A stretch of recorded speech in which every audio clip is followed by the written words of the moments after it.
Shachipurtam Atrasupam Rupam Tasagrajamuripurin Maturim Gostvadatim Radha Kunda Magibaram Ahorarika Madhvasam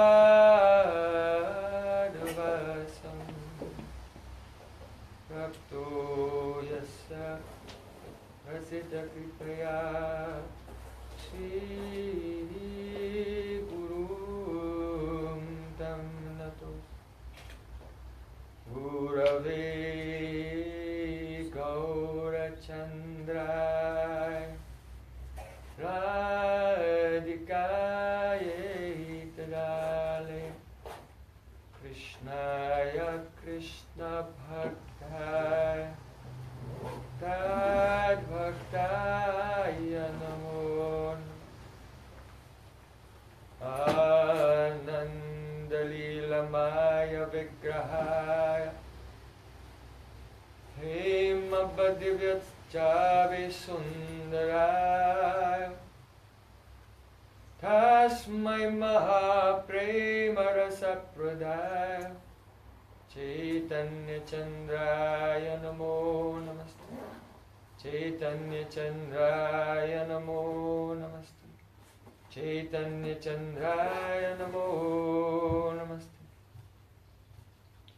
Bhaktya Vihina Aparara Lakshay Shivdastaka Maritaranga Mohani Kripa Mahitam Sharanam Prapana Brinde Namaste Charanarvindam Brinde Namaste Charanarvindam Govinda Damodara Madhaveti Govinda Damodara Madhaveti Govinda Damodara Madhaveti Govinda Damodara Madhaveti Hey Krishna Hey Yadava Hey Saketi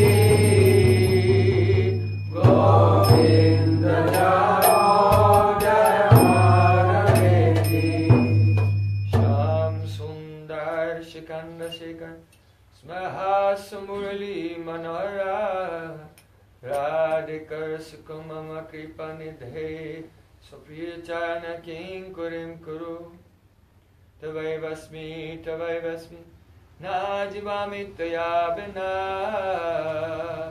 Tivikyaya Devi Tam Nama Chanantikam.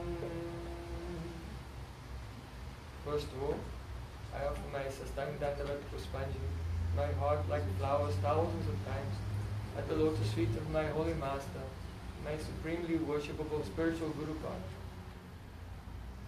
Asmadya Paramaradatam Guru Pada Padma, Nitya Leela Pravishta Om Vishnu Pada, Ashtotara Satasishimad, Rupanugacharya Varya, Srila Bhakti Vedanta Narayan Goswami Maharaj. Secondly, I offer my pranam thousands of times at the lotus feet of my Param Gurudev, to Srila Prabhupada, and to all of our Sri Rupanuga Gaudiya Guru Parampara.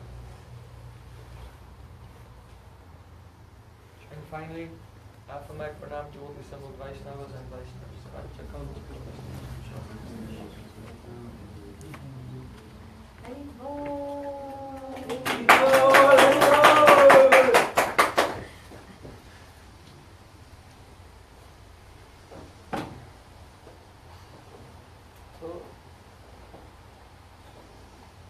Yesterday, in regard to the glories of Sri Harinam Sankirtan, chanting of the holy names of Sri Krishna, we discussed the meaning of the word chitta. Because Sri Chaitanya Mahaprabhu has said, Chaito Darpana Marjanam Bhava Mahadavagni Nirvapanam. The first effect of chanting the holy name, a near aparad without offense, is that the mirror of the chitta becomes clean, and then Bhava Mahadavagni Nirvapanam, the blazing fire of material existence, the suffering and sorrow of our conditioned experience is completely extinguished, because the soul realizes practically that he has no relationship to the physical body and mind, that he is eternal, that he is part and parcel of Sri Krishna himself.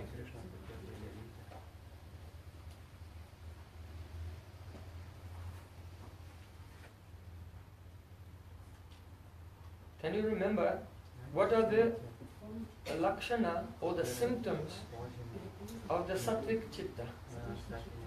3 symptoms described by our Lord Kapil Dev to his mother Devahuti in the 3rd canto of Srimad Bhagavatam. What were the 3 symptoms? Yes, Swachatvam. What does it mean? Power to catch reflection of Krishna. Bhagavat Bimba Grahitvam. Power to catch the reflection of Krishna. Can someone else say what is the next symptom of purified chitta? Without looking at your notes from yesterday. Try to search in your samskars, your impressions from yesterday. What is that? This is like Ajirohita. Yes, avikaritvam. The quality of being avikar, without vikar, without modification, without oscillation. So that is characterized by Lai, Vikshep, Adi, Rahita. Being free from dullness or inertia, Lai, and Vikshep, distraction. These 2 are caused by Tamagun and Rajagun respectively.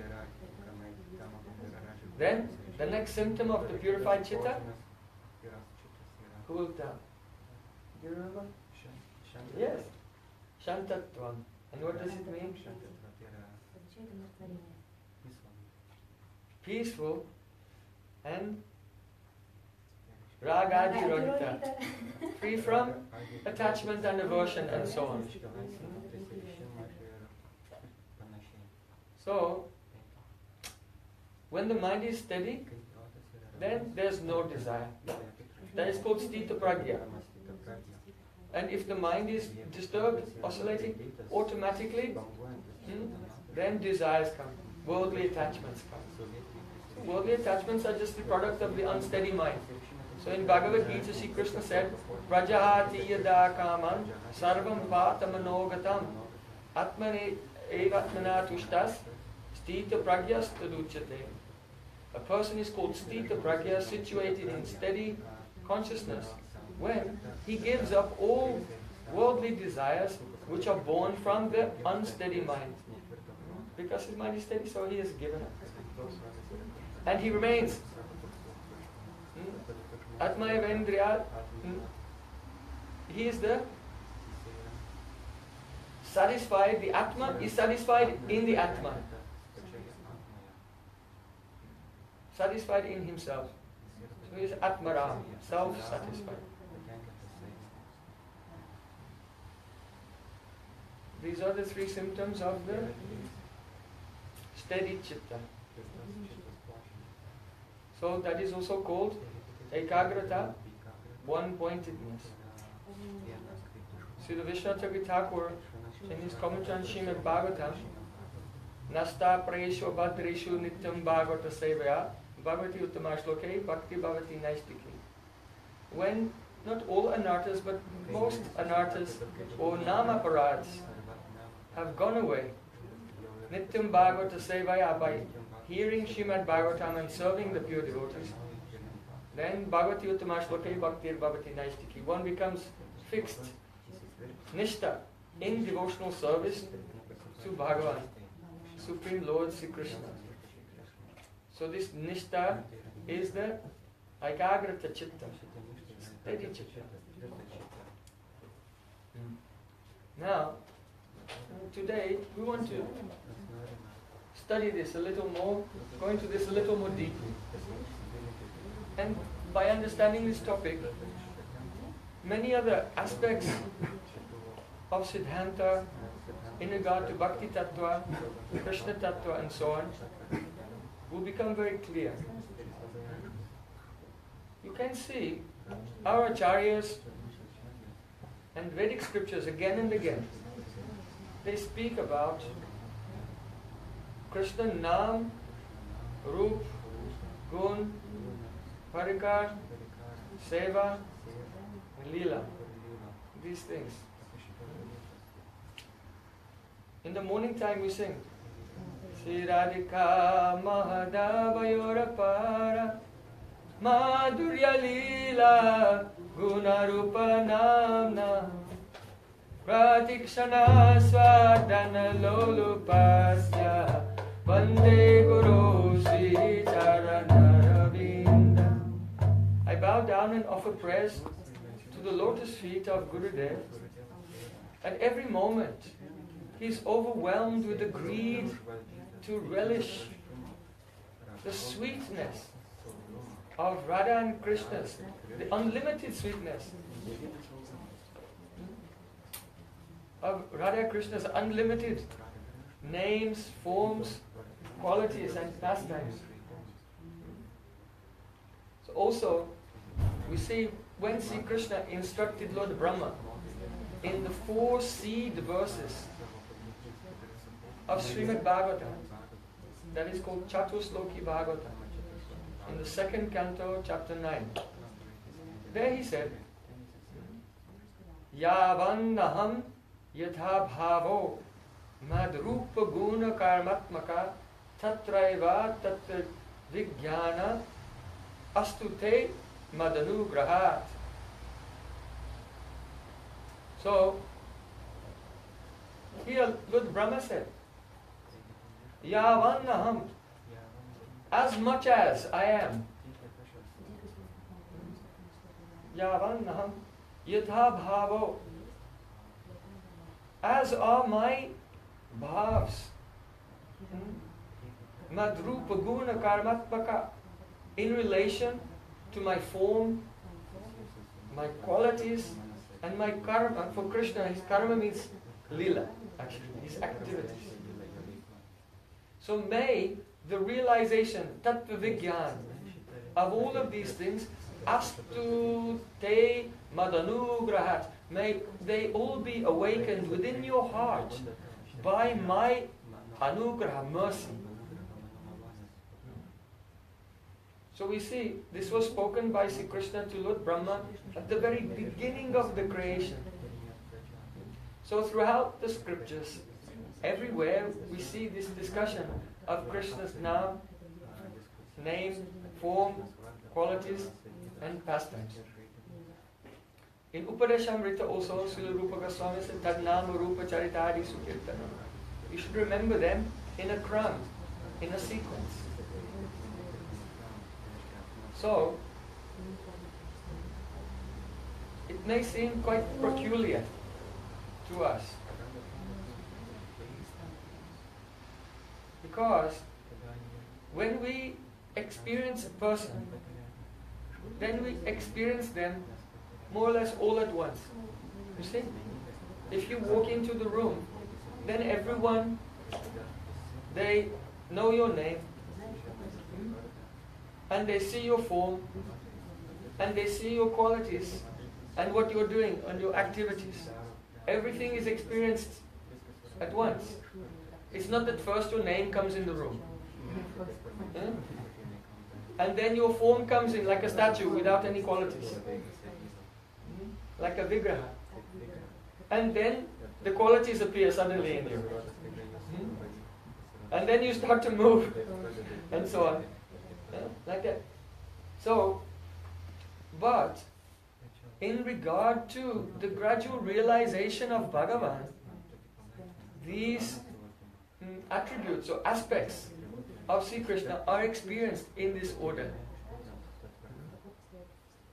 So, one should realize them, chant, and gradually realize them in this crowd, in this sequence. Therefore, Srila Prabhupada Bhaktisiddhanta Swami Thakur, he said, Lila hoite nama spurti rupanuga bole na. Lila hoite nama spurti rupanuga bole na means a real follower of Rupa Goswami will never say that you can have a spurti or a realization in your heart of Krishna's name by trying to remember the Leela. Because it's out of kram. It's out of sequence. So, this is very important to understand. Those who have no realization at all, they always tell everyone, oh, meditate on the Leelas. Because they have no realization, then they cannot understand the significance of the internally unfolding sequence, which has been described very beautifully within Shastra, especially in the Bhakti Sandarbha of Srila Jiva Goswami and his Kram Sandarbha also. So, Sri Krishna is saying, Yavanaham yatha bhavo madrupa guna kamatmaka. Hail Lord Brahma, by my mercy. Yavanaham, as much as I am. This refers to Rupa Guna Karma, to all. So first, in regard to Krishna's Rupa, Yavanaham means, by my mercy, may it be awakened in your heart. How, what are the dimensions of my lotus feet? What is the shape? How round they are? How long they are? What is the shape of my toes? The shape of my ankles and calves? What is the extension of my thighs and waist and chest? All the dimensions of my roop. Yavanna, madrupa guna. And how are my qualities? How sweet, how gentle, how fragrant. May it all be awakened in your heart. Yavannaham yatha bhavo. And my intentions. In other words, when I'm playing in my pastimes, what am I thinking? What am I feeling? What are my intentions? May that be awakened in your heart by my mercy. Actually, when Sri Krishna is doing his Leela, at that time, no one knows why he's doing what he's doing.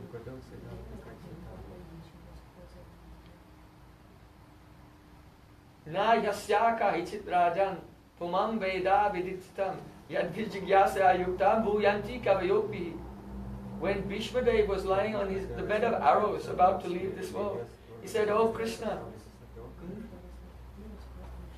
no one can understand your intentions. Even when they try to think about it and inquire about it, they become bewildered." So Krishna Leela is like that. Now you have read or you have heard so many pastimes of Krishna. But if you're in the Leela at that time, no one knows what's going on. What on earth is happening?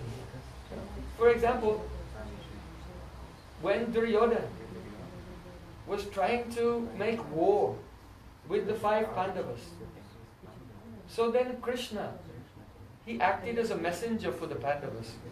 And he came to Hastinapur. From Indraprastha, the palace of the Pandavas, he came to the palace of the Kauravas in Hastinapur as an ambassador to negotiate a peace deal with Duryodhana.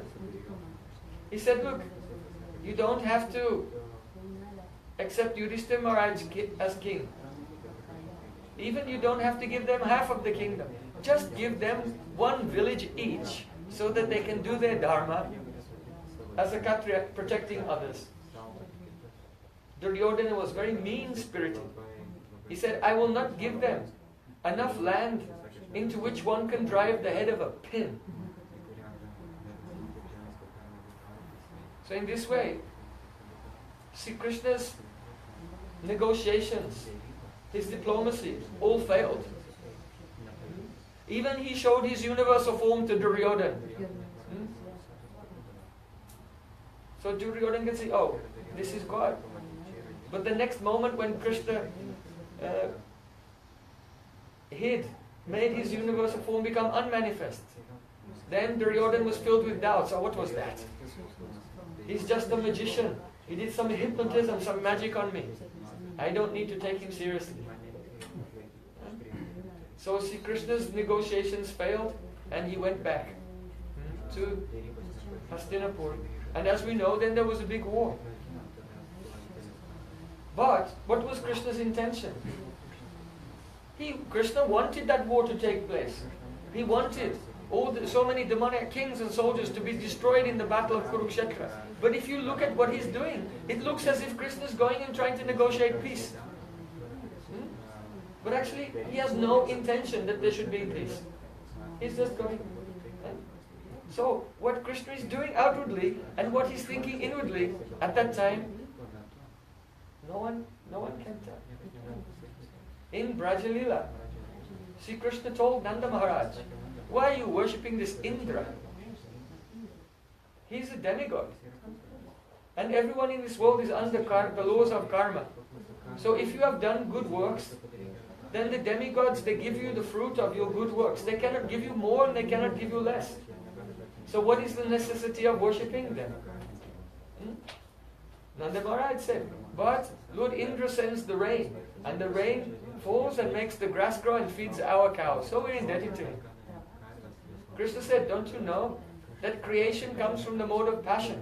So Rajagun is making the clouds which makes the grass grow. Not Indra. So in this way, Sri Krishna was cutting all the arguments of Nanda Maharaj and persuaded him, don't worship Indra. So all the paraphernalia that Nanda Maharaj and the residents of Braja were about to offer to Indra, they took them and they worshipped Govardhan instead. So they were very happy to worship Govardhan. But they had no idea that the next day was a Bratri Dvitiya, Brother's Day. Then the day after that, the sky went black. And heavy rain came down and flooded Braj, and they were all in great danger. And then they realized, oh, Indra is angry with us.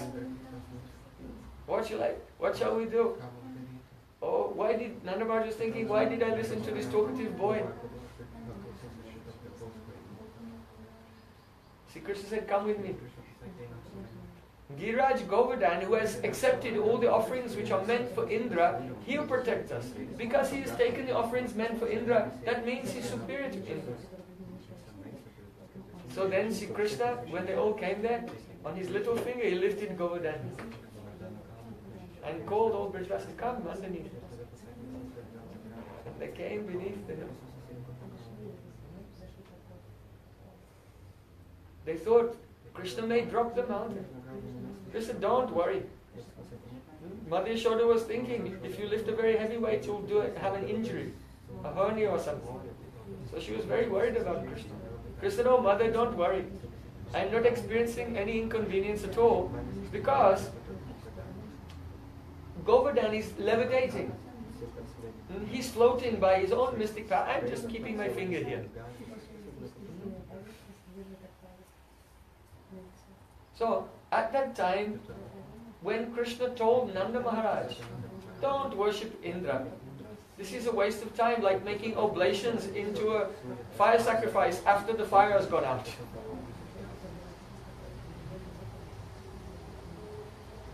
At that time, Krishna knew what he was doing. He was trying to provoke Indra. He was trying to make Indra become angry, so that Indra would retaliate, and then Krishna would lift up Giraj Govardhan. Because he wanted to glorify Govardhan as the Kula Devata of Brijvasis and shelter of all the devotees. As that one who Govardhan. Go means rasa and Vardhan means increases. He increases the rasa in the heart of everyone. All devotees, daily they should worship Govardhan. So this was Krishna's intention.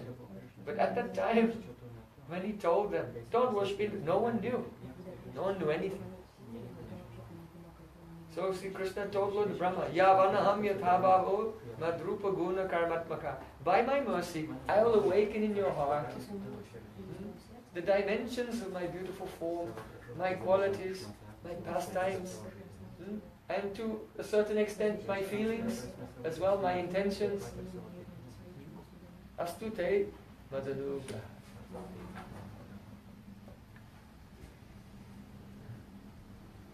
So, these realizations come in proportion to the cleanliness of the chitta and how that chitta is illuminated by Swarup Shakti, the internal potency of Krishna. So, your responsibility is to do sadhana, give up all worldly desires and attachments. Try to steady your mind. Yadyatnata samadamakma viveka yoga adhyatma lagnam. Srila Rupa Goswami, Srila Raghunath Das Goswami is saying, my Shiksha Guru Srila Rupa Goswami, Yadyatnata samadamakma viveka yoga. Again and again, he taught me how to control my mind and senses. Adhyatma lagnam avikaram abun manobe, and he made my mind avikar, very steady, without oscillation. And then by his mercy, by the reflection of Swarup Shakti, filled my heart and made me become mad for the pastimes of Shri Krishna. So some effort you will have to do, that is your sadhana. And on top of that, there should be astute madanugrahat. Krishna's mercy should be on top. For example, before our class today, we sang the song of Srila Narottam Das Thakur. Shri Krishna Chaitanya Prabhu Daya Kora. Oh Shri Chaitanya Prabhu, please give your mercy to me. Srila Narottam Das Thakur was a direct Shiksha disciple of Srila Jiva Goswami.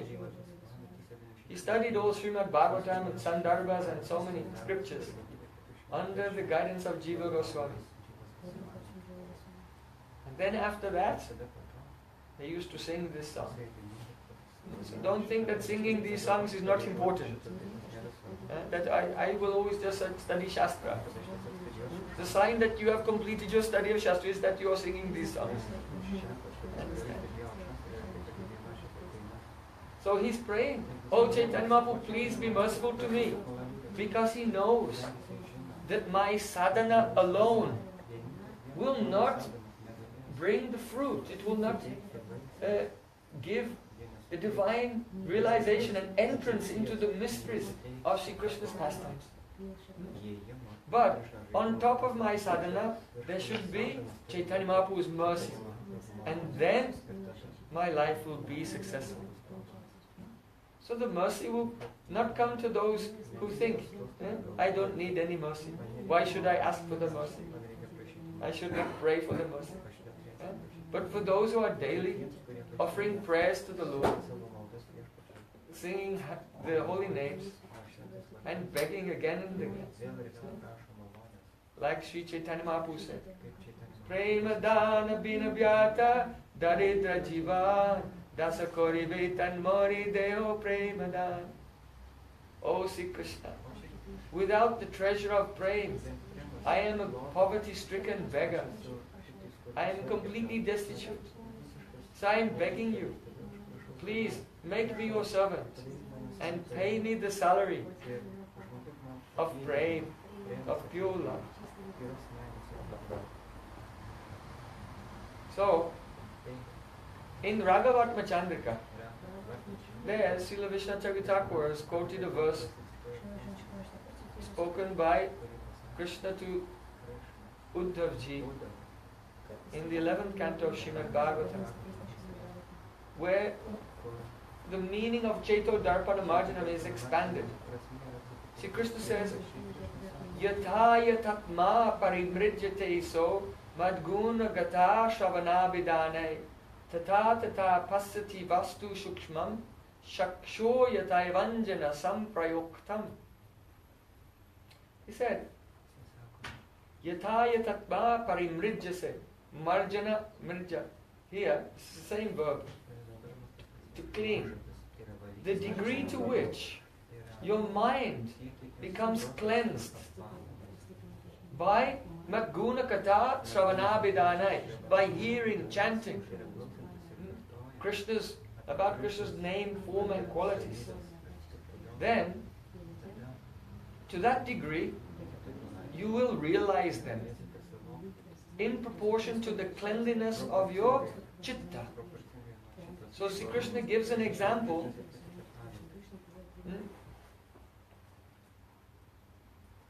Tata pasati vastu shukshmam chakshoyatai vanjana sampraktam.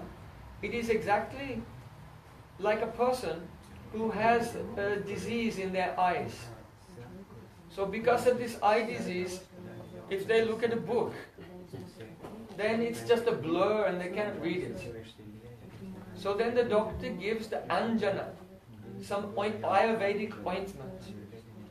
And that person applies the ointment on his eye every day. And then after some time, he looks at the book and he can read even the very small print of the footnotes.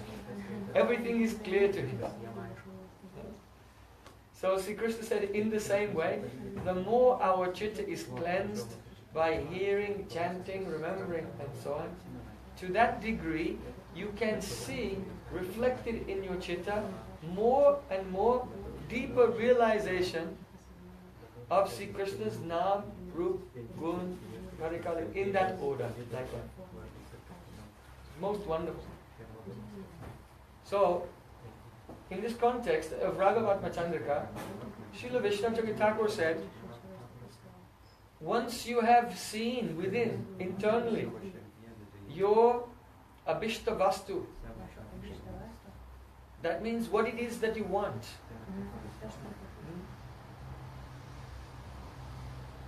Just like our Raghunath Das Goswami, he saw Sri Rupa Manjari Karachita Pada Padma Kostanda Nandana Bhujapita Vastatkaya Hamodata Kanaka Gauri Padara Vindam Sambahanai Shanakai Stavakim Karisse.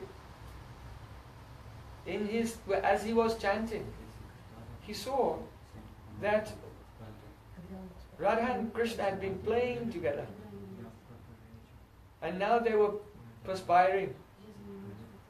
So Sri Krishna sat down. And Radhika, being exhausted, she dropped her head in the lap of Krishna. And Krishna was gently stroking the hair of Radhika. And Rupa Manjari came. And she sat at the feet of Radhika, and to relieve her of her fatigue, she was massaging the feet of Radhika. So Raghunath Das Goswami was seeing this and desiring, when will Rupa Manjari bestow upon me her Uchishta Seva? Uchishta means remnant. Just as any advanced Vaishnava, they take prasadam. And then we think, I want the Uchishta, whatever is left on the plate. Because by taking this, then their bhav will be transferred to me. This is why we take the remnant of the pure devotees, because their Swarup Shakti, their devotion, is present there. When we take their remnant, it comes to us. So, in the same way, Raghunath Das Goswami is praying, when will Rupa Manjari give me the Uchishta Seva, the remnant? She's begun to massage the lotus feet of Radhika. When will she by her eyes call me? Come here. And then give me the lotus feet of Radhika and I'll massage.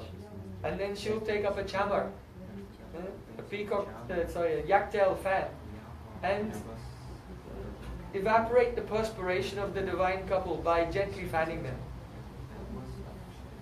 So when the devotee sees the service that they're hankering for, then after that, then they become interested.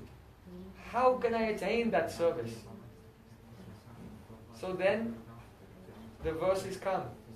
Krishnam smaram janam chasya prastam nija samitam tat katara chasyaso koryat vasam braje sada. One should completely be absorbed in remembering that Krishna along with that particular associate. And by doing this, gradually your siddhade, your spiritual form will appear. This is quite a mystery, but it has been explained very beautifully in the Shastra. How you attain your spiritual form by remembering the associate that you want to follow.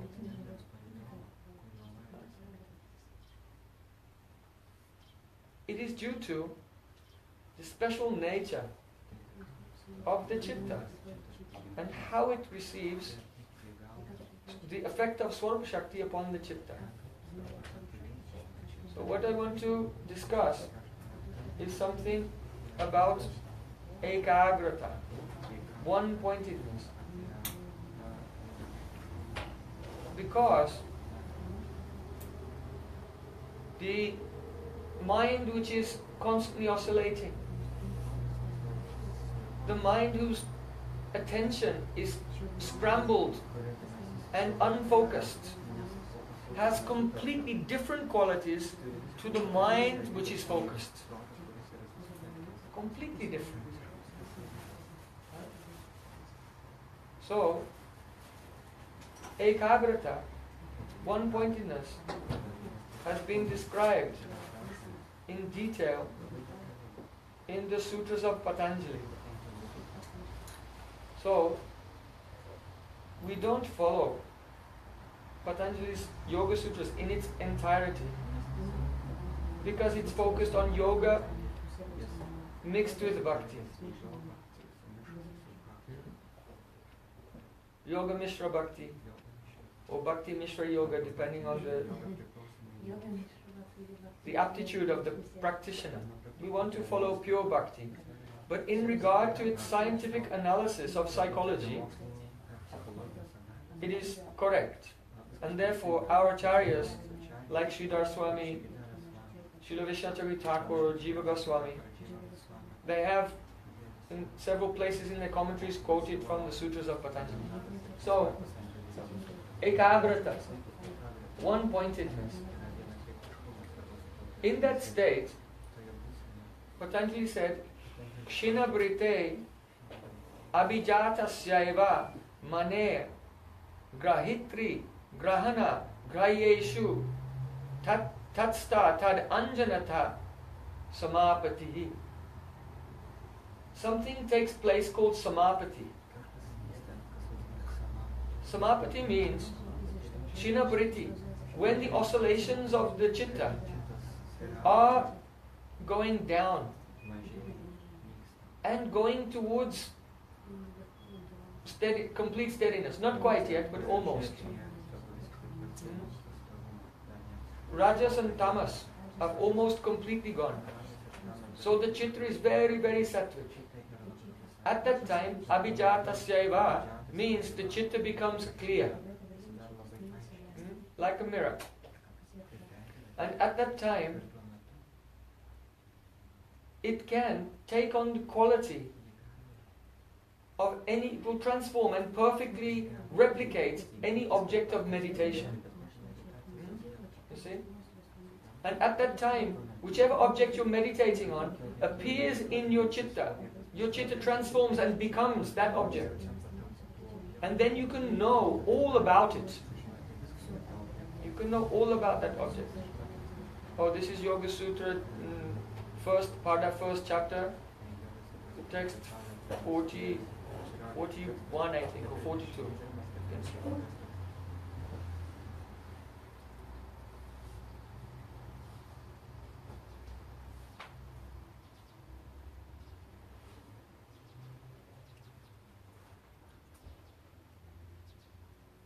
41. So this leads to another kind of knowing, another kind of knowledge called yogaja. So one kind of knowledge is called pratyakshaja, the knowledge which is born from direct perception. So because the senses are very limited and imperfect, we don't fully know even the objects right in front of us. Huh? If you see a cow, then you see the cow, but you don't understand how that cow, how the hair is growing, how they're digesting food and making milk. There's so much, you just see some shape and that's it. You cannot understand fully. So that is pratyakshaja. But then there's knowledge which is yogaja, knowledge which comes from yogic power. So when the mind becomes very steady, then you can say the word go, cow, and cow will appear, your chitta will transform, and giving up, the chitta gives up its own quality and exactly manifests the cow. Now you can fully examine that object from all directions, all dimensions, all attributes. And now you're taking knowledge, it is yogaja. Understand? Yogaja. Knowledge born of yogic power. So, now this samapati, or the transformation of the chitta to reproduce particular objects, also goes in stages. So, we'll just write it down for you so it's easy.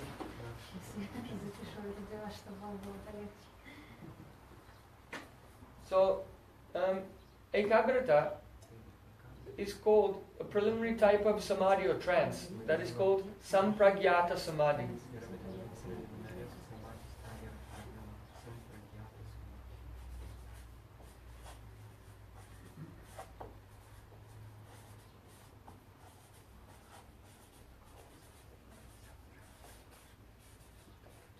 Sampragyata samadhi. So this has 4 types.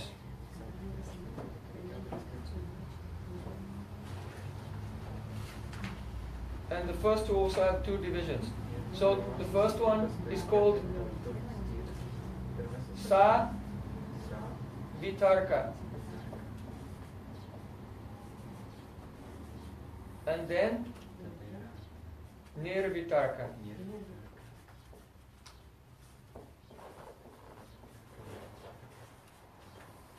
Then Savichar,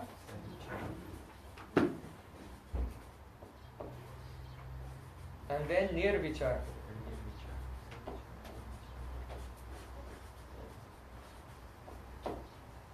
Then, so those are the first 2, they have 2 parts each. Then the third one is called Sananda.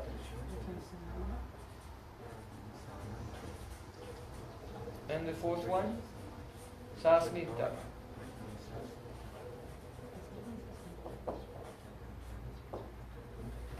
There they are.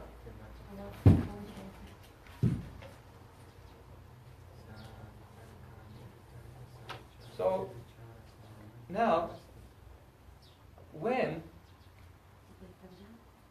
the gross object is an object of meditation, let's say there's a pot. So you want to understand, know about that pot. The yogi will meditate on that. And the pot will appear in his consciousness. How big it is, what shape it is, what its capacity is, what its functions are. All the gross properties of the pot, he can understand. So at first, that vision is not fully focused. And the mind has a slight oscillation. That is that the experience of the object is still a little bit mixed with his memory, his previous memory of what a pot is. You see? Because you experience objects and you have some memories of what they're like. So when you're trying to meditate on them, at first there's a mixture between the appearance of the objects and your past memory of what it's like, and also words that you've heard describing it. So that is called Shabda Artha Gyan. Shabda means you've heard some words about it. Perhaps there's something about it that you never experienced but you heard about it. And then you have your own experience of the object. That is Gyan, your own conception. And then there's the object itself. And these are three things. So at first the object is coming, but it's a little bit fuzzy because it's mixed with the knowledge you've received by hearing and the knowledge of your own experience as well. So that makes you a little bit thinking conceptually about what it is. You're unsure. So that is called savitarka. Tarka means logical or philosophical deliberation. So it's beginning to appear, but you're deliberating exactly how is it. So that's called savitarka sampragyata samadhi. So then, when the mind becomes more steady, more deeply focused, then that oscillation goes away. That is called nirvitarka sampragyata samadhi, and the actual gross properties of the object are perfectly realized. Understand? So it's a little bit like, I don't know if you've ever used binoculars, but at first you look and it's a little blurry, and then you adjust and then the picture becomes clear. So it's like that. Now, when you direct your meditation, when the object appears, we mentioned before, that's called samapati. Let me just write that down. Samapati is the ability of your chitta to reproduce an object so that you can learn about it. So that phenomenon is called samapati.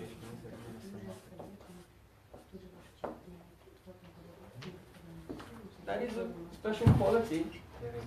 The common person who has no power of concentration, who is worried about material happiness and distress and their worldly desires, they are completely unaware of the natural capacities of the human mind.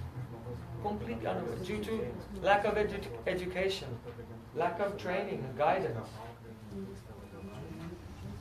So, now, in the first stage, the person was doing samapati on the gross object.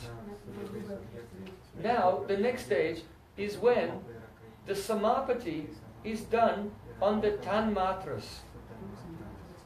The tanmatras means the subtle objects of the senses, which are the causes of the gross object. Understand? You understand that? Yesterday we described how the elements, they come from each other. So sound is the tanmatra, it's the cause of space. So then sound and the tanmatra of touch combine together, and then air appears. So the gross elements come from a combination of the subtle sense objects called tanmatras. Do you remember we discussed this yesterday? Okay. So when the person is doing samapati on the tanmatras, the subtle cause of any object, and it's not fully clear, that is called savichar sampragyata samadhi. And when that becomes in focused, and the vikalpa, the oscillation of the mind, in other words, the smriti, the memory is of his past understanding of the subject, is given up. He's purified of that, and he just has a pure experience of the subtle elements that compose any object. Then the savichar becomes nirvichar samadhi. Understand? Now, the next type of sampragyata samadhi, which occurs in the stage of ekagrata. This is called Sananda. It means with joy. But what it really means is Grahana Samapati. Instead of the consciousness of the chitta being focused on the gross object or its subtle causes, it focuses like a laser on the mechanism of perception itself. In other words, how are the senses functioning? How does the elemental sense interact with the prana to give you an experience of the tanmatras, the sense objects and the gross elements? So, in other words, the first two stages had an object which belongs to the world. But the third stage, your consciousness is turned on the mechanisms of perceptions of the objects. You see? Because actually, your senses your five senses are five atoms. They're five atoms, which are the Rajasic transformation of Ahankar. And these atoms, they have within them Kriya Shakti, potency of action. And that Kriya Shakti acts upon the prana in your body and makes it move around. Acts upon the air element in your body and it moves. So when the Kriya Shakti of your sense moves the air element in your body, that is called prana. So all the senses work on the same principle, by the movement of prana. So, the third level of samapati is the internal appearance in your chitta of the precise mechanisms of perception. So then, if a yogi is doing this, he feels ananda. He feels great joy. So, then, the last one is called sasmita. It goes beyond the perception of the sensory mechanisms and sees how the consciousness reflected in the chitta, isolated from any activities or experiences, is functioning. In other words, the word asmita means I am. I am. Asmita means I am. Asmi. The word asmi means am in Sanskrit. Aham, asmi, I am. So asmita is the quality of am. I am. And then you ask, I am what? No, not I am anything, just I am. So this feeling of having I, conditioned by chitta. This is called asmita sampragyata samadhi. So some yogis, they try to give up this sense of I-ness completely and just attain kaivalya. No sense of I-ness. But we know that beyond the conditioned asmita, there is the shuddhahanka, the pure ego of the soul. So that is, devotees, they don't want to give up a sense of individuality and attain impersonal liberation. Now, a question comes, why do the yogis do this?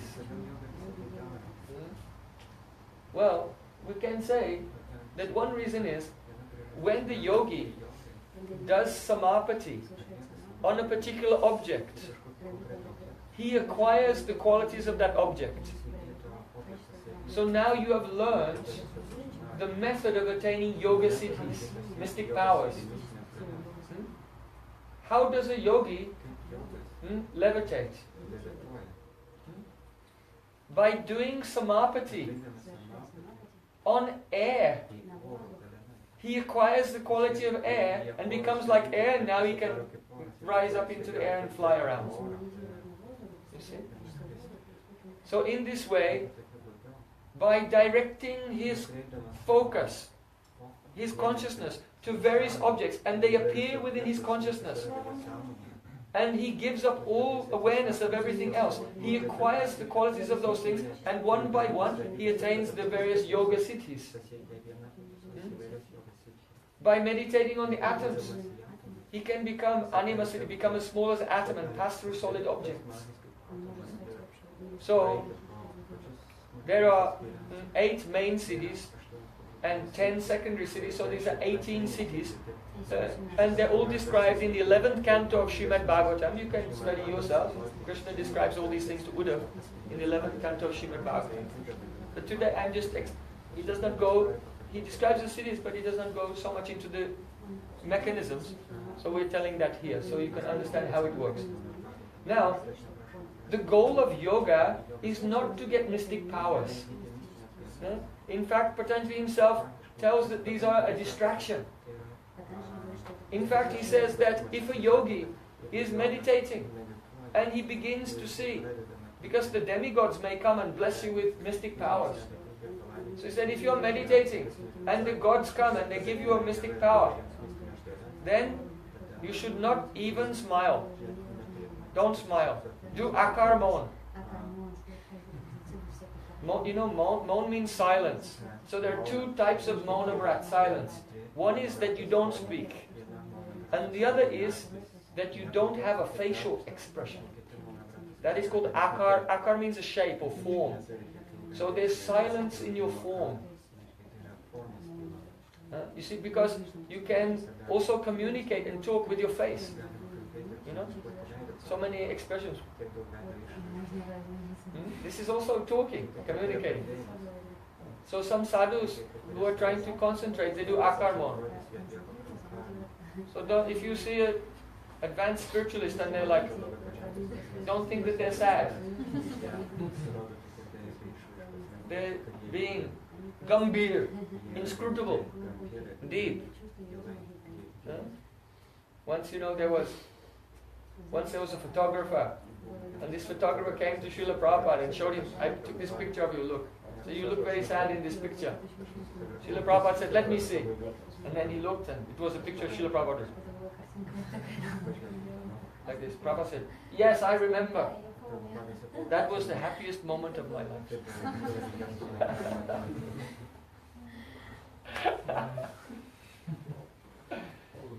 So, but he was doing akarmon. No expression. So, what to speak of doing the sadhana to get mystic powers? Patanjali says, when they come, don't even smile. Because then you become caught up in them. Your ego is being inflated. And that's the opposite of what we want. So the reason in the yoga sadhana that these stages of sampragyata samadhi are described is, it is like the practice of an archer. You know, when someone is practicing archery, first you stand whatever 15 meters away from the target and you have a big target. And you're just trying to hit the target. Make the arrow land somewhere on the target. Maybe you miss, it goes in a tree or it goes over there. So you practice and finally you're shooting. Every time you shoot, it lands in there's a big target on the hay bales, you know. But then slowly, you try to get it within a circle. And then within a smaller circle. And then you try to get the bullseye. Very small circle in the middle. And so, the focus of the consciousness on a gross object, on its subtle cause, on your mechanisms of seeing, and then upon just your sense of I-ness, is the yogi practicing to come slowly to Atma, the soul. And that's why it's a process of self-realization, because he's going from the gross step by step to the subtle, more subtle, and then he's trying to discriminate between the elements which are covering him and his self, his very self. So, these are the different stages of sampragyata samadhi. ekagrata. Now the devotee also goes through these stages as a byproduct of his bhakti. So just by hearing and chanting, gradually, your mind will come to the stage of nishta, steadiness. That is ekagrata.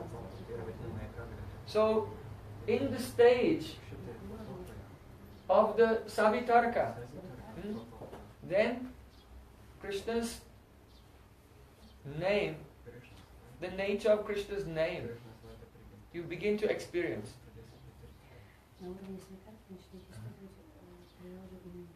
What does it mean to experience Krishna's name? It means that you begin to feel, experience that you are not chanting,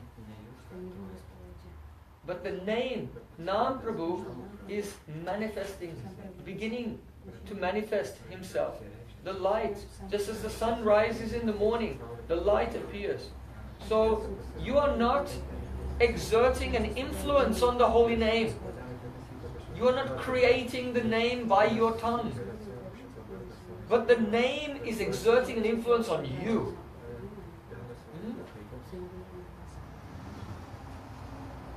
In other words, you are beginning to experience shakshitva. Shakshitva means witnesshood. That you are not the doer of activities, but you are the soul witnessing. At first you are witnessing the material energy acting upon you, and now you begin to witness the first manifestation of spiritual energy acting upon you in the form of the appearance of the effulgence of Krishna Nam. Understand?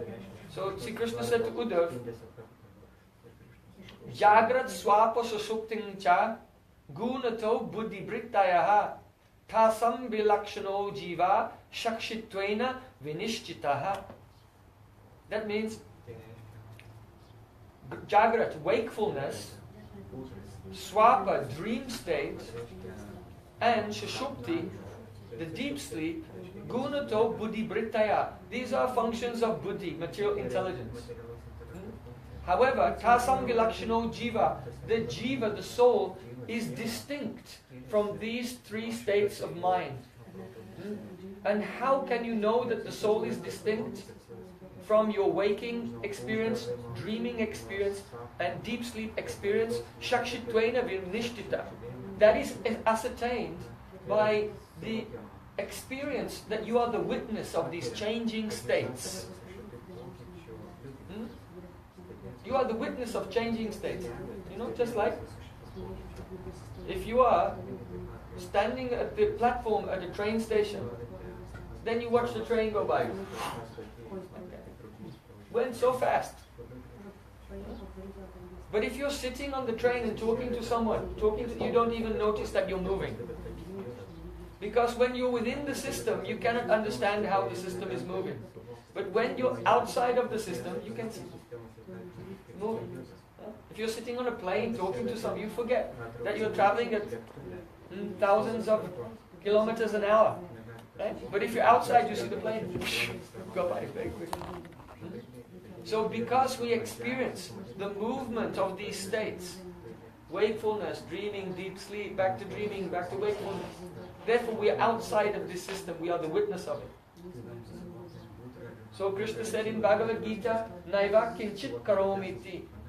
A person of steady mind experiences that when they are standing, sitting, walking, talking, eating, opening and closing their eyes, that only the senses of the physical body are engaged with the objects, but I am doing nothing.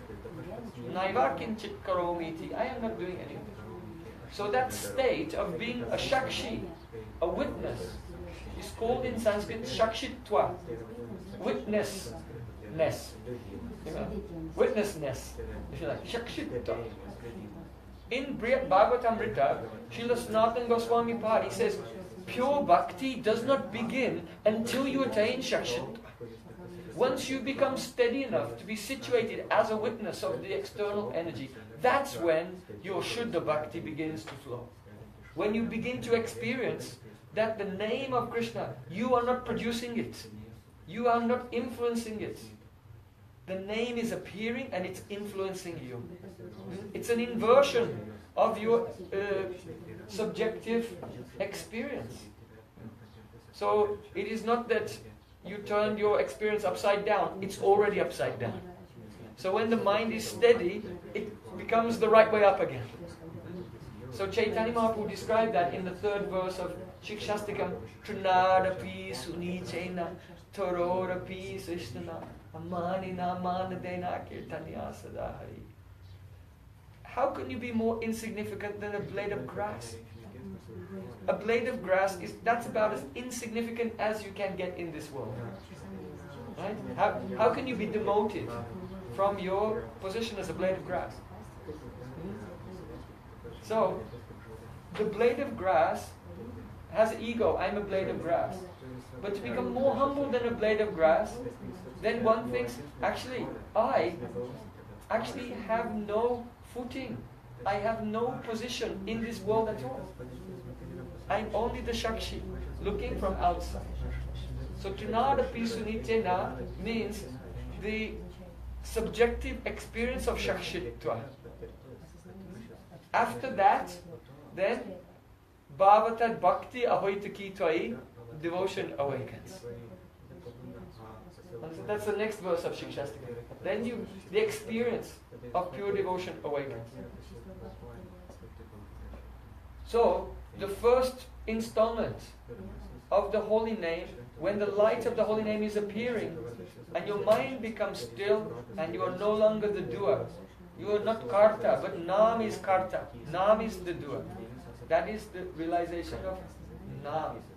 And shortly after that, in the stage of, actually in Savitarka, the form of Krishna will begin to appear. But in Nirvitarka, now clearly, when there's no mixture of your previous idea of what Krishna's form is like, then his actual form becomes clear in the consciousness. That is a Nirvitarka. So then, in the next stage, Savichar, the qualities of Krishna begin to appear. And when they are clear, becomes Nirvichar. And this is why we experience Nam, Rup, Gun, Lila in a sequence. Because it's proportionate to the clarity or the purity of our chitta. You see? Because the mind which is pure enough, Bhagavat Bimba Grahitva, which is pure enough to catch the form of Krishna, may not yet be pure enough to accommodate the qualities of Krishna. You see? So as your chanting becomes deeper, as the mercy of Nam Prabhu is manifesting more, and your chitta is becoming more and more cleansed by the name, Chaito Darpana Marjanam, the mirror of the chitta is becoming cleansed more and more by Sankirtan, then the more the chitta becomes able to accommodate the experience of Krishna. So then his qualities appear. And then when the chitta is more clean, then his associates, the associates of Sri Krishna appear. In the state Sananda. So, these stages, Savitarka and Savichar, so on Nirvichar, up to this, these are in the stage of Nishta. In the stage of Nishta, you can realize Krishna's form and qualities. And then in the stage of Ruchi, the parikars appear. And also, previously there was some experience of Krishna's form and qualities, but his sweetness was not manifesting. So in the stage of Ruchi, sweetness, that's called Madhurya Anubhav. Therefore Mukunda Goswami in his commentary on Bhakti Rasamrita Sindhu defined Ruchi, Ruchihi Papa Bij Nashad Madhurya Anubhavaha. In the stage of Nishta, your kleshas, the causes of suffering are going away. Klesha, that is Kleshagni. So this Kleshagni has 3 stages. The destruction of Pap, the destruction of Papa Bij, and the destruction of Avidya. You know, this is described in Bhakti Rasamrita Sindhu. So first, your Pap, that means your sinful activities and sinful reactions are destroyed. But the Bij, the seeds of sins, in the form of some samskars, impressions in the chitta, they're dormant in the chitta.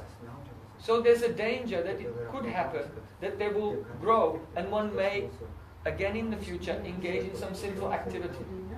So when you practice bhakti in the stage of nishta, it destroys even papa bij, the seed of pap, seeds of sins.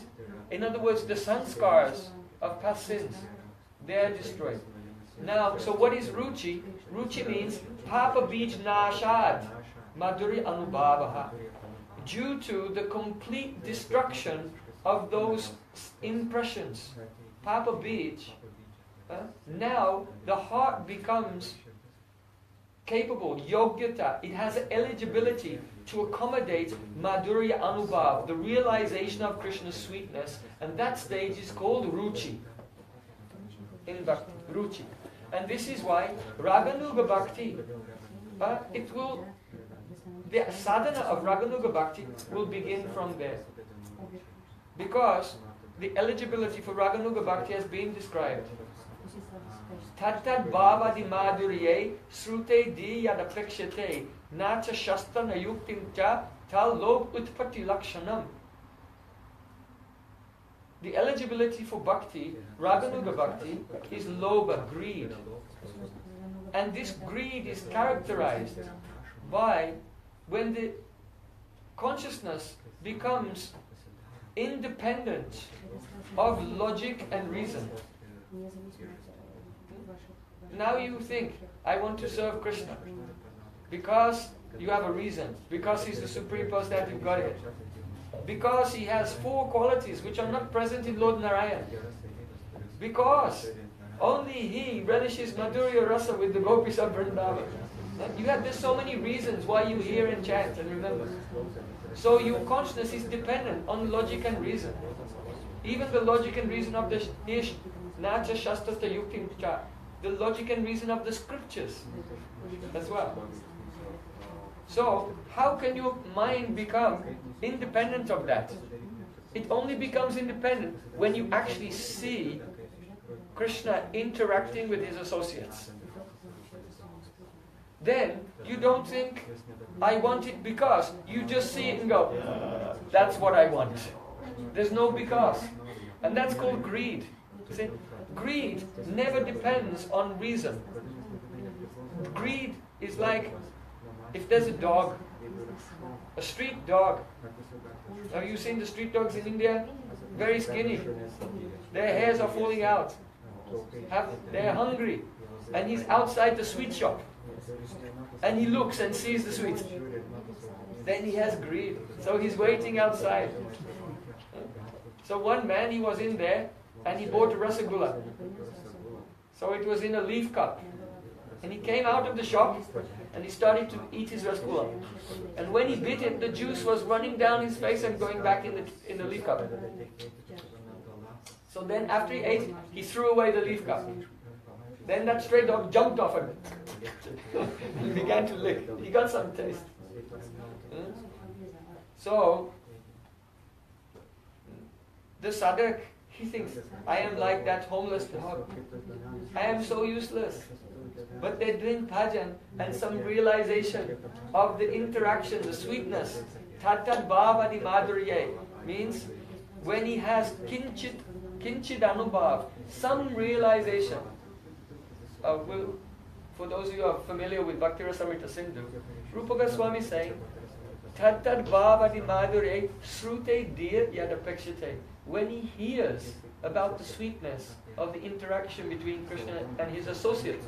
So our acharyas in the commentary here, when they say that the word srute, on hearing, means kinchit anubhuti, some realization. As we told yesterday, if you're not realizing when you're listening, you're actually not doing Shravana.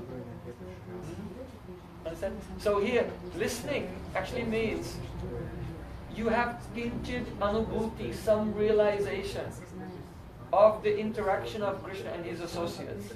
And only then your consciousness becomes independent of logic and reason, and actual greed appears. And that is the symptom of the eligibility for Raganuga Bhakti. Yeah? Understand?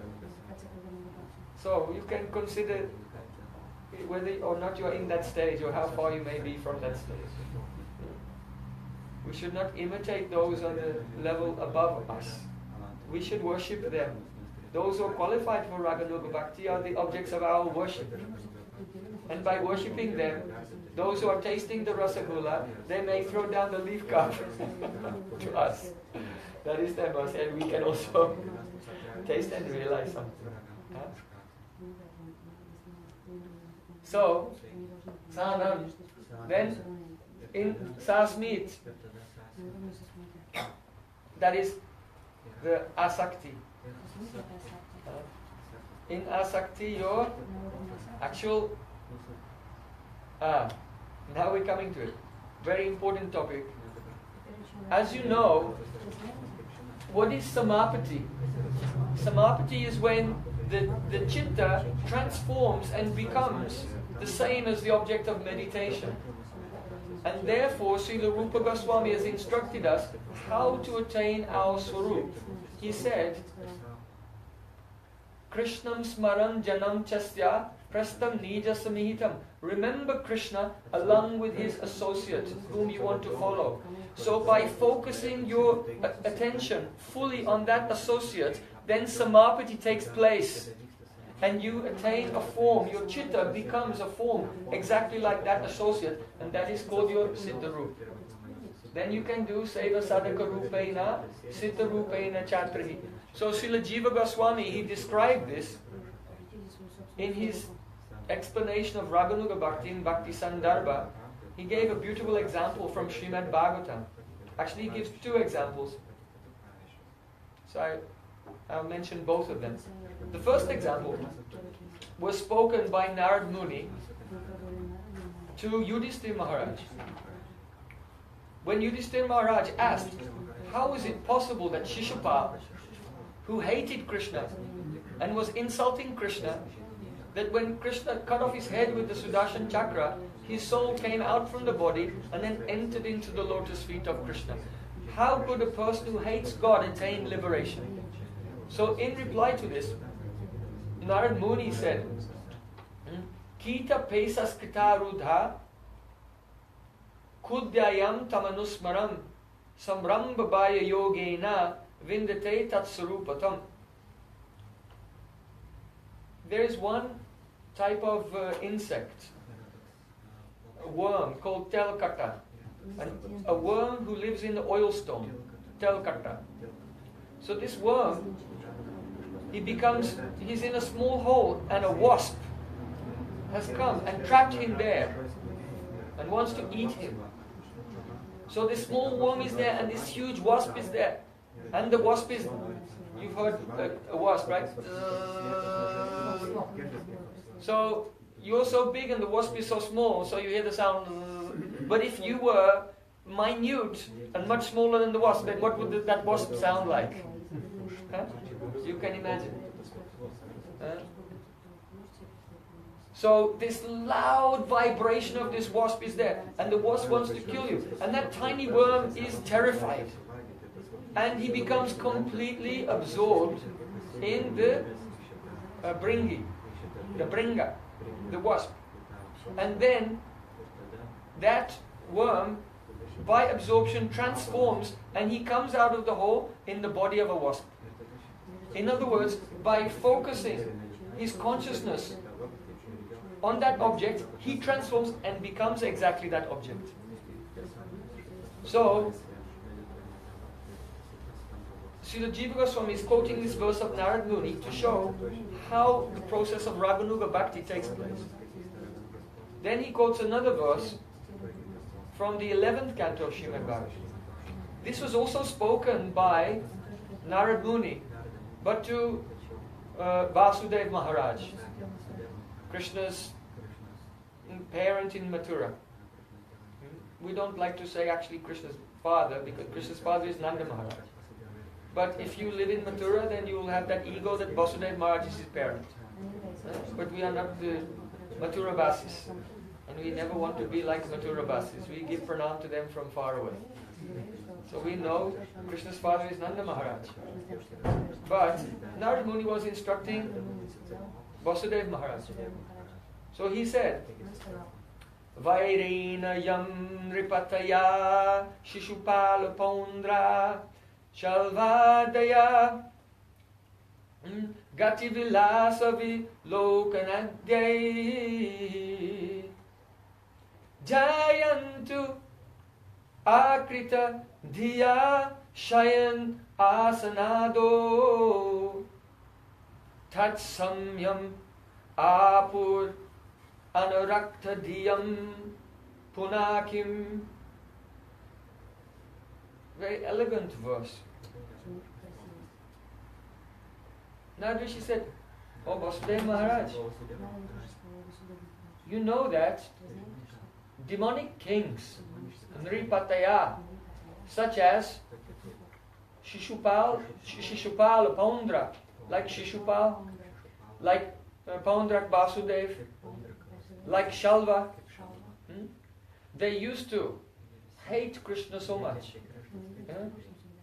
that Shaya Asana Ado means when they were just lying down and relaxing, when they were sitting comfortably, but their mind was always remembering Gati Vilasa Vilokanadhyai means how Krishna smiles, how he glances, how he walks.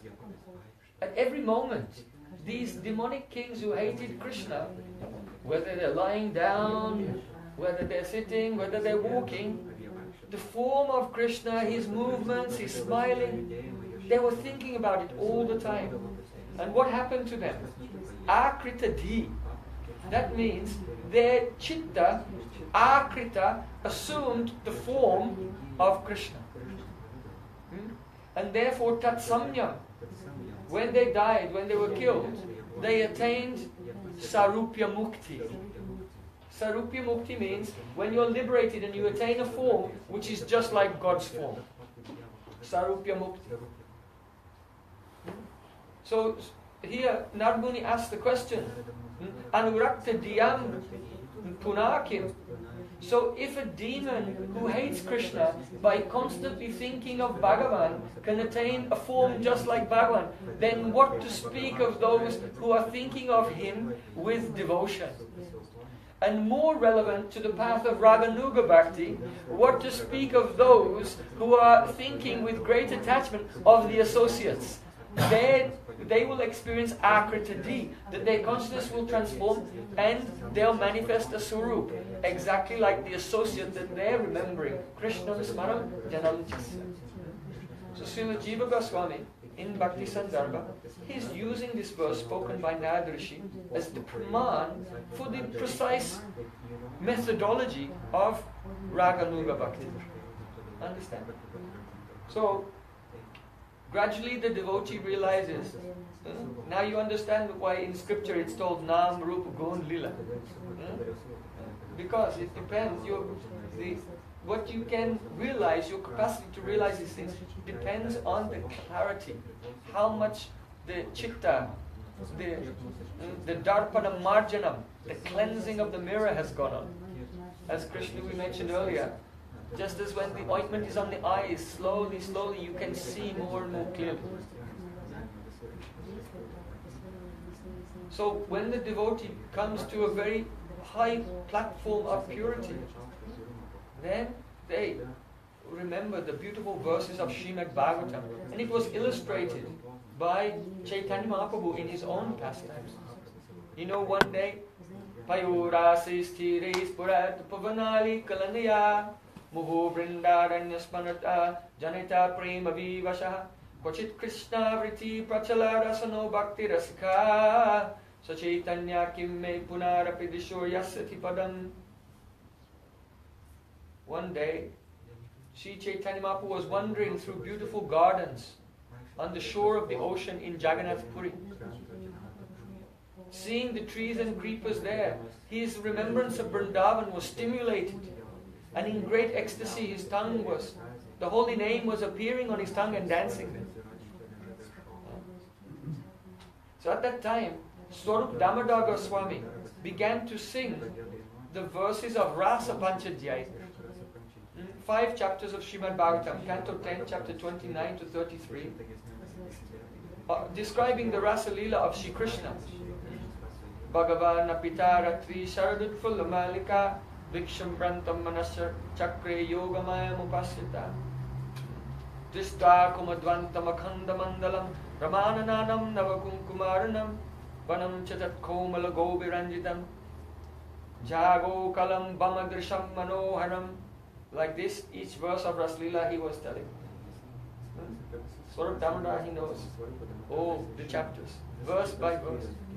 And when he came to one verse, Tabi yutasramam apovita manga sanga gristastra jaswa kucha kumkuma ranjitaya gandava bi anudata avisadva swantoga jibe ibaradi vabhinna setuhu.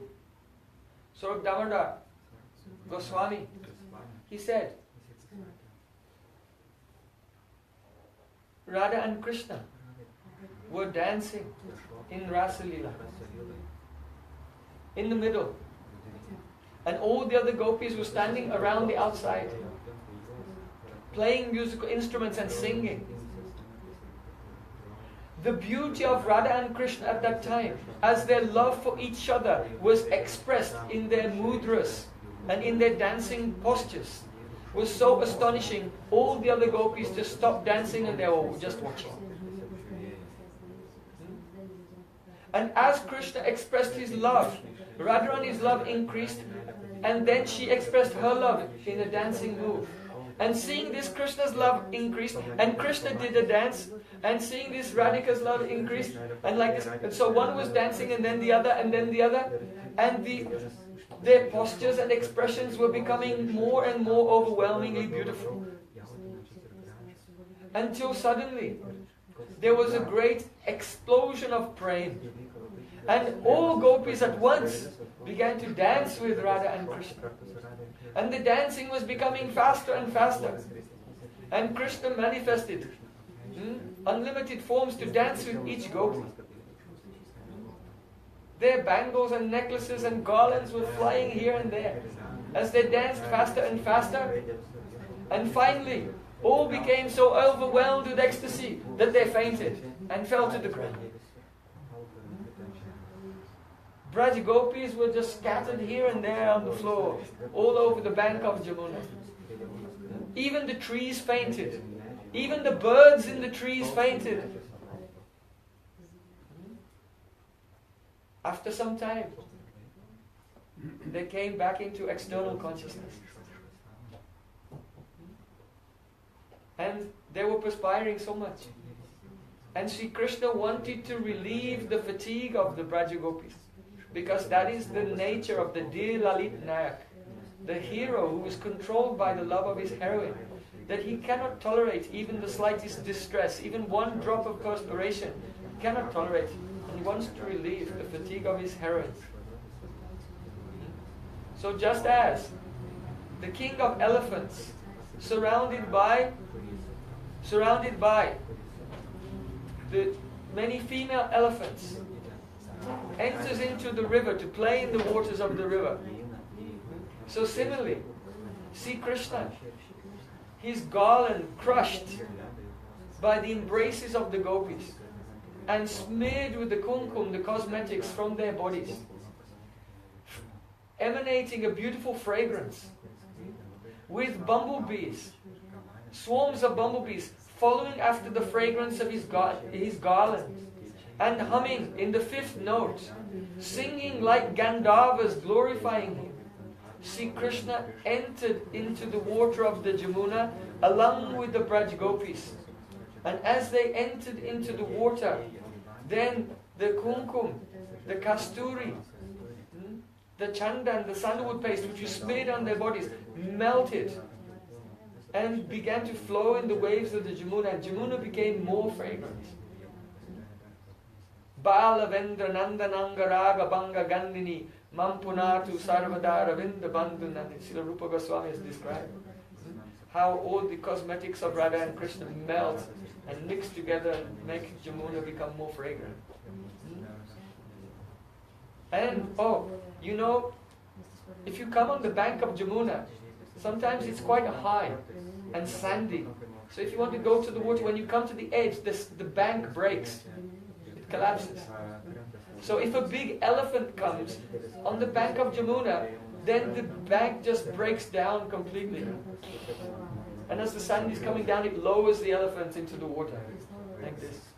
So Krishna is compared to an elephant entering into the water, because here the bank is considered to be a maryada, a limit, because it limits the flow of the river. So maryada means the etiquette, social laws, the rules and regulations of dharma. So just as an elephant breaks all the boundaries of the river, so Sri Krishna in his loving pastimes with the Braj Gopis entering into the water of Jamuna, Sri Krishna is like an elephant, effortlessly breaking all the boundaries of dharma. When Sri Chaitanya Mahaprabhu heard this verse, he looked at the ocean and thought he was seeing the Jamuna. And he ran and disappeared into the ocean. So what was he realizing? He's revealing the devotee's experience. If they will hear such a verse of Srimad Bhagavatam, when their chitta is in that state of purity, what will happen? That pastime, that very pastime of Krishna awakens. The devotee sees, Radha and Krishna are playing in the water. Sometimes Sri Krishna is lifting up Radhika and carrying her into the deep water and then letting her go. And she feels the current carrying her away, she becomes desperate and she grabs him tightly. Sometimes they're splashing each other with water. And Radhika goes and hides among the lotus flowers, because her face looks like a lotus flower. So when she's in the water up to here, with lotus flowers, Krishna cannot find her. And the devotee is where? On the bank. Why? That is the Palya Dasi Bhav, the mood of Radhika's maidservants.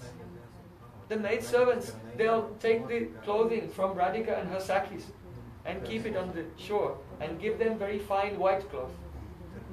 And then Radha and Krishna will play. And then when Radha and Krishna come out of the water, they'll approach them and dry them and give them oil massage. And Udbhatan. Udbhatan is a powder. It's a little bit rough, so when you rub it on the skin with the oil, it will do exfoliation. And then Radha Krishna will go back in the water to wash it off, and then they're shining so beautifully. Then when Radha Krishna come out of the water, Brinda Devi has supplied so many beautiful flowers in the form of ornaments. So then the maidservants of Radha and Krishna, they decorate them with flower bangles, flower armlets, flower crowns, flower necklaces, flower choli, ladies' bodies made of flowers, flower skirts, flower ankle belts, everything made of flowers. So Radha Krishna look so delightful. Then they offer some fruits. Radha Krishna sit down and eat some fruits, all chopped in many varieties and arranged in very beautiful, colorful, artistic decorations. And Radha Krishna speak to each other, laughing and joking and tasting the fruits and feeding each other. Then Radha Krishna are tired, so they go inside a very beautiful bower. Then Lalita and Vishaka will have to go at some distance. But the maidservant of Radhika will follow them inside. And as Radhika lies down with Krishna to sleep, then she will massage the lotus feet of Radhika. So simply by hearing the beautiful verses of Srimad Bhagavatam, such pastimes spontaneously manifest in the heart. And upon seeing this, then the devotee becomes very greedy. Oh, I want to be like that. And focuses the attention on that associate. How lovingly the maidservants of Radhika massage her lotus feet. Because the lotus feet of Radhika are her life and soul.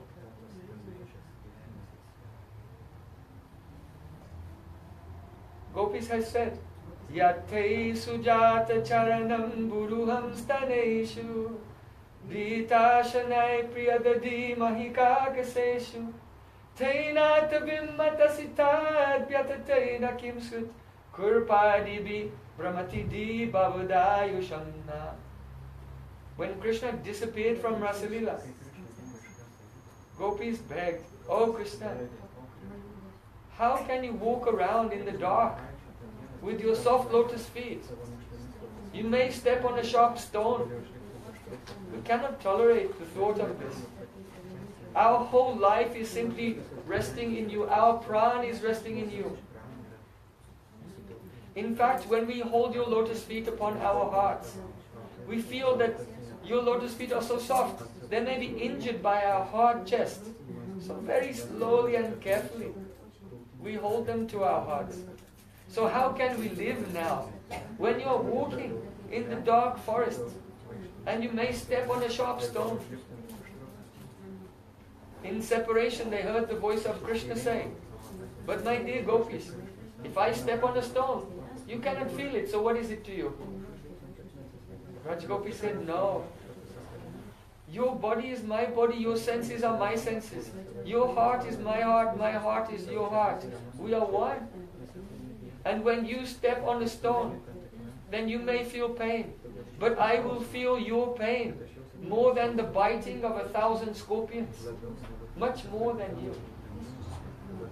So this is the pranay.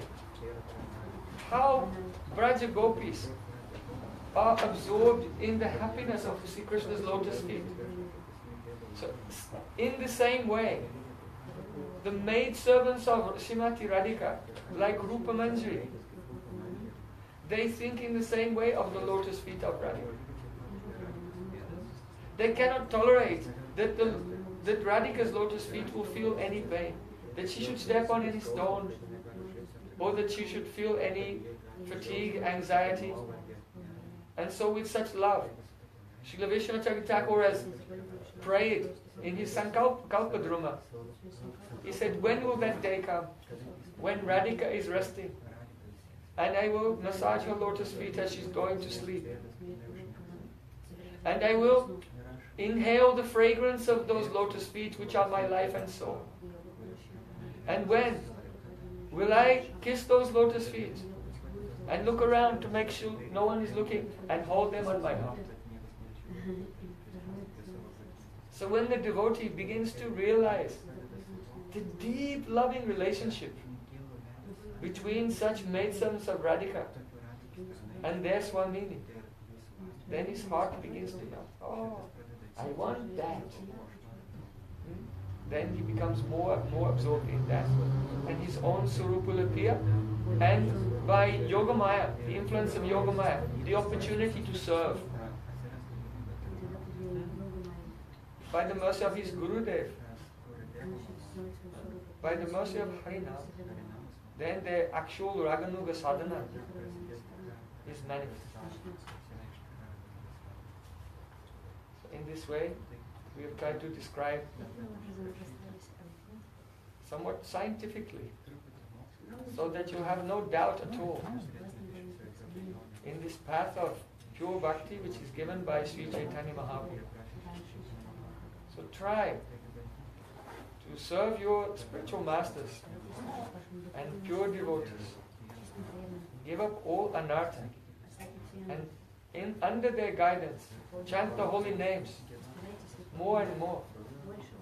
And slowly, all such stages and realizations. Gaur Premanande!